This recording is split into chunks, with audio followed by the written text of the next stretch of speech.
Myself, Dr. Chirag Gupta. Welcome to Health की बात यथार्थ के साथ. Today we are going to discuss about the seizures. Seizures जिसको कि हम आम भाषा में मिर्गी भी कहते हैं, और मिर्गी इसको हम कुछ शटल पॉइंट्स में आज डिस्कस करेंगे. जैसे मिर्गी किन लोगों में हो सकती है, इसके लक्षण क्या होते हैं, इसकी डायग्नोसिस कैसे होती है, इसका ट्रीटमेंट कैसे होता है. तो सबसे पहले मिर्गी होती क्या है. तो बेसिकली आप ऐसे समझ सकते हैं कि हमारा जो ब्रेन है वो एक न्यूरॉन्स का नेटवर्क होता है, और इस न्यूरॉन्स के नेटवर्क में अगर कहीं भी डिस्चार्ज होना शुरू होता है and it spreads to the whole brain, तब ये मिर्गी के दौरे उत्पन्न कर सकता है. मिर्गी किसी भी एज में हो सकती है.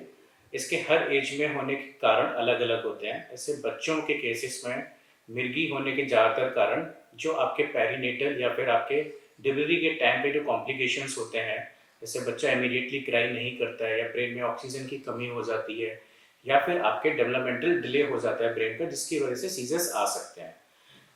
जैसे जैसे बच्चे बड़े होते हैं उसके कारण डिफरेंट होना शुरू हो जाते हैं. जैसे इंडिया के केसेस में, मोस्ट ऑफ द केसेस में आपके ब्रेन में टीबी या फिर आपके ब्रेन में कीड़ा, जिसको हम न्यूरोसिस्टिक सर्कोसिस कहते हैं, उसके चांसेस बढ़ जाते हैं. As we grow older further, brain में ट्यूमर्स होने के चांसेस होते हैं, उसकी वजह से आपके सीजर्स आ सकते हैं. प्लस आपके स्ट्रोक की वजह से सीजर्स आ सकते हैं. And in some cases, most of the cases, usually इसके कभी कभार कोई कारण भी नहीं मिलते हैं. मिर्गी बेसिकली एक ट्रीटेबल कंडीशन है. इसको हम क्योरेबल तो नहीं कह सकते, बट ट्रीटेबल कह सकते हैं. बिकॉज अगर मिर्गी की किसी व्यक्ति को मिर्गी की कोई प्रॉब्लम है, तो वो रेगुलर अगर मेडिसिन लेते हैं मिर्गी की, तो सीजर्स को कंट्रोल किए जा सकते हैं.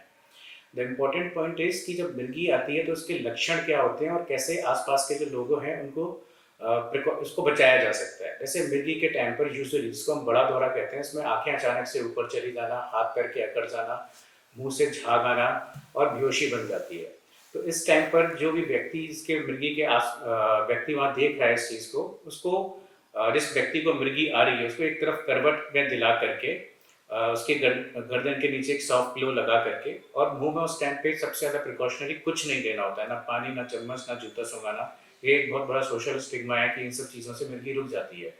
आमतौर पे जो मिर्गी के दौरे हैं वो 1 मिनट के अंदर ही अंदर खत्म हो जाता है. तो उस 1 मिनट के बाद में आप पेशेंट को हॉस्पिटल में ला सकते हैं.